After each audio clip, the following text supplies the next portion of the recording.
इस ब्रह्मांड में कहीं कोई बात हो और वह नारद जी के कानों में पड़ जाए और उसका प्रचार न हो, यह कदापि संभव नहीं है।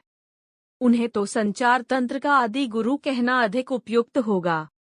बैकुंठलोक से चलकर नारद जी सीधे मथुरा के राजा अत्याचारी कंस के पास पहुँचे।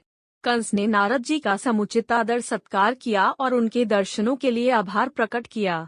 कुछ पल शांत रहने के बाद नारद जी ने कंस से कहा, राजन, अब अत्याचार करना बंद कर दो, क्योंकि तुम्हारा वध करने के लिए तुम्हारी बहन देवकी के गर्भ से 8वीं संतान के रूप में स्वयं नारायण अवतार लेने वाले हैं। यह सुनकर कंस क्रोधित होकर बोला, यदि ऐसा हुआ तो मैं अपनी बहन देवकी को ही मार डालूंगा। नारद जी ने उसे समझाते हुए कहा, राजन, मूर्खता मत करो। अभी से बहन की हत्या पाप अपने सिर पर क्यों लेते हो? व्यर्थ में लोक निंदा के पात्र बनने से क्या लाभ? जब 8वां बालक होगा तब उसका चुपके से वध कर देना। सभी बालकों को मारने से तुम्हें पाप लगेगा। ठीक है देवर्षि, आप जैसा कहते हैं मैं वैसा ही करूंगा, कंस ने उत्तर दिया। लेकिन उसी समय कंस के मन में नारद जी ने शंका और डाल दी। उन्होंने एक कमल का फूल मांगकर उसे दिखते हुए कहा, राजन, इस कमल के फूल को देखिए, इसकी पंखुड़ियों को कहीं से भी गिना जा सकता है। फिर यह कैसे पता चलेगा कि देवकी का कौन सा पुत्र 8वां होगा?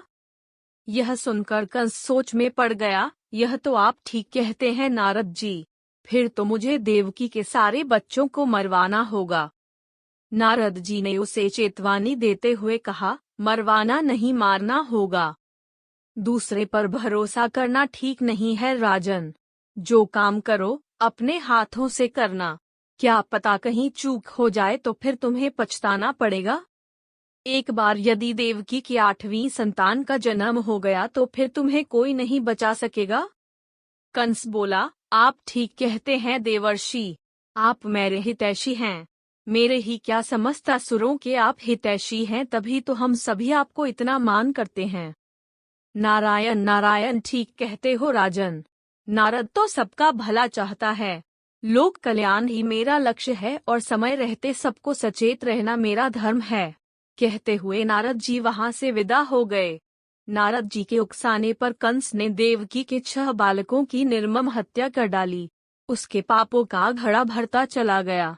भगवान विष्णु के आदेश से योगमाया ने देवकी के 7वें गर्भ को रोहिणी की कोख में स्थापित कर दिया और देवकी के गर्भपात की सूचना कंस को दे दी गई।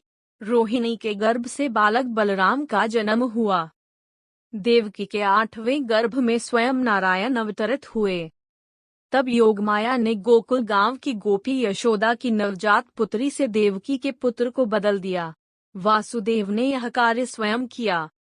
8वीं संतान पुत्री के रूप में देखकर क्रूर कंस ने निर्ममता पूर्वक उस कन्या को पत्थर की शिला पर पटकना चाहा, लेकिन वह बिजली की तरह चमकी और आकाश में दुर्गा के रूप में प्रकट होकर बोली, अरे दुर्बुद्धि कंस, तू अकारण मुझ बालिका का वध करना चाहता था। तुझे मरने देवकी का 8वां पुत्र जन्म ले चुका है। अब स्वयं काल भी तुझे नहीं बचा पाएगा। आकाशवाणी सुनकर कंस आग बबूला हो गया। उसने अपने सहकर्मी प्रलंभ और केशी दैत्यों को बुलाकर उसी दिन जन्मे अपने राज्य के सभी बालकों को मार डालने का आदेश दे दिया। परंतु वह यशोदा की गोद में खेल रहे बाल कृष्ण तक नहीं पहुंच पाया।